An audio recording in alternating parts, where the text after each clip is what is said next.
Welcome to the program. Today we'll talk about what's happening on financial markets and the global economy. We'll get an update on the election. We'll hear what Peter thinks about superannuation and whether any changes could be in store. I'm sure some people are hoping for that.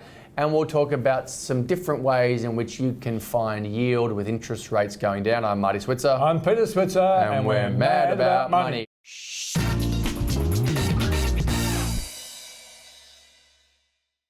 We've only got a few minutes and we're going to ring the bell when it's time to move on from each topic. First up, Peter, markets have been performing strongly. Can this rally continue?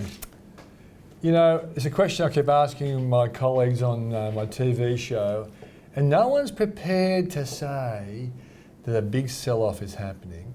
Though I've got to say... how many days have we've got, what, 5? 6 weeks in How many a row. days left in May, though? Oh, yeah, good point. Sell in May and go away. Come back St. Ledger's Day. Well, I got so using my Apple Watch. Yeah, it's on the 25th, so and it's 30 days have September, April, June, November. So 6 days ago. It was a good night in the US last night. The big issue being there at the moment, you know, what's happening with interest rates. You know, is that the big thing that we're looking for at the moment? What's going to happen with the Fed? The Fed's really important, but last night's move was oil again. Oil price going up. Venezuela's got problems. So it supplies about 3 or 4% of the world market. It's got political problems. You've got wildfires in Canada. You've got terrorism problems in Nigeria. And oil is holding up. And remember when the market got clobbered early this year, it was the oil price falling. And most of us thought that'd be great. Costs would be lower. The world economy would do really well. But the S&P 500 went down because so many US companies are linked to energy. That went down, all the stock markets followed it. As soon as oil prices started going up, stock markets turned around. So I think oil is the critical one for the rally. The Fed thing could actually knock the rally around. Moving on, next topic. We'll stay on that for just a second, though. What about the Brexit? What are your thoughts on that? And what impact that's a good will have point. on markets? Well, last night, there was a report out that sort of poo-pooed the likelihood of Brexit, and European markets liked it. And Wall Street liked it as well. So, and the betting agencies are saying Brexit's not on. And of course, they could be wrong. But the bottom line is Brexit is to me, Brexit's like Greece last year. You don't think it's important, but if the Poms actually decide to leave Europe, it would spook the market because no one knows what implications are. And in markets, they sell first, ask questions later. Let's move on to politics. The election's been going on now for feels like forever, and we've still got weeks to go. They're basically clutching at straws to find stories sometimes, though. But what's your view at the moment on how it's sort of shaping up? Shorten is performing better than expected, and Malcolm is performing definitely worse than expected. Yeah. Is there any chance of a change in government? Yeah. Look, if you look at Newspoll, the answer is yes.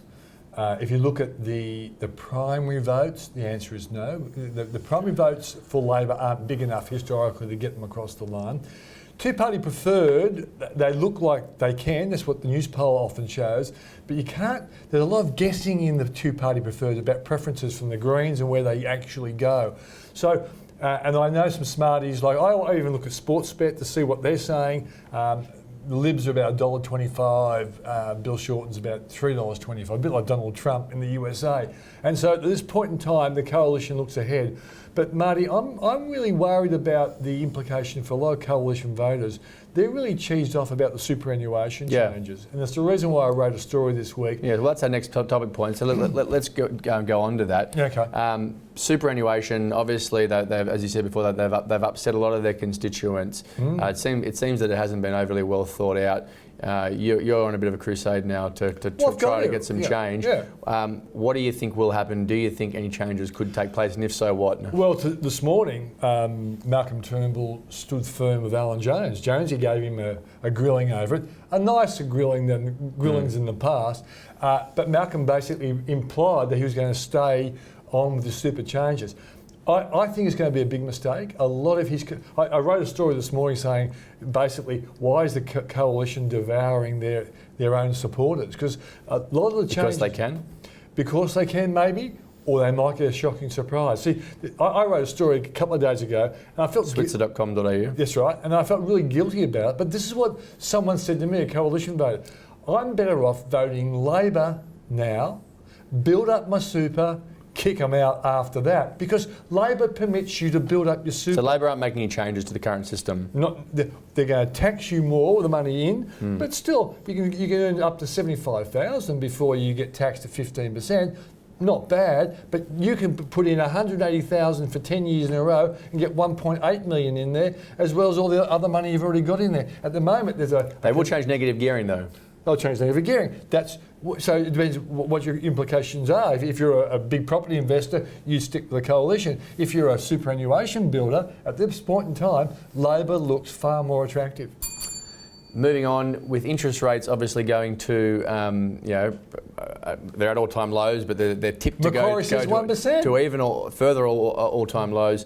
Obviously, the hunt for yield is still very much in the thoughts and prayers of the SMSF army. Yeah. An article was written in the Switzer Super Report by James Dunn. Talk us through some of the different ways in which you can find yield through listed investments. Yes, the thing is, a lot of us always just go for banks and Telstra because they're great for yields. Or fixed interest type products, or in our organisation, we always say don't be too dependent on a narrow range of companies. Have a nice diversity, say 20 stocks in your portfolio. Now, if they're all dividend-paying stocks, you'd be looking for other ones rather than the banks and Telstra. You'd add these ones. So what are some of the other dividend-paying stocks? And these are the ones that James Dunn pointed out. AGL, it's got 5.5%, but that includes franking. But AGL is a pretty safe bet. You've got APA Group, that's 4.7%, but it's unfranked, and that's an interesting point. AusNet Services is 7.9%. That's the franking shown in there, and a lot of the analysts think that AusNet Services has pretty good growth potential. So that seems to be like the star one there. Spark Infrastructure has no franking whatsoever, has a yield around 5 or 6%, and the Duet Group is I reckon it's fully priced. So probably I'd avoid the Duet Group. Does that have franking or not? No. Well, no. A lot of the utilities don't have franking. That's right. A lot of them don't. But so the important point, I guess, here is there are lots of companies out there that give you around 5%. With franking, you can even go up to 6 or 7%. With term deposits, around 1.5%, 2% if you're lucky. These sorts of companies are the ones people should be having a good look at. That's all we've got time for. I'm Marty Switzer. I'm Peter Switzer. And we're mad about money.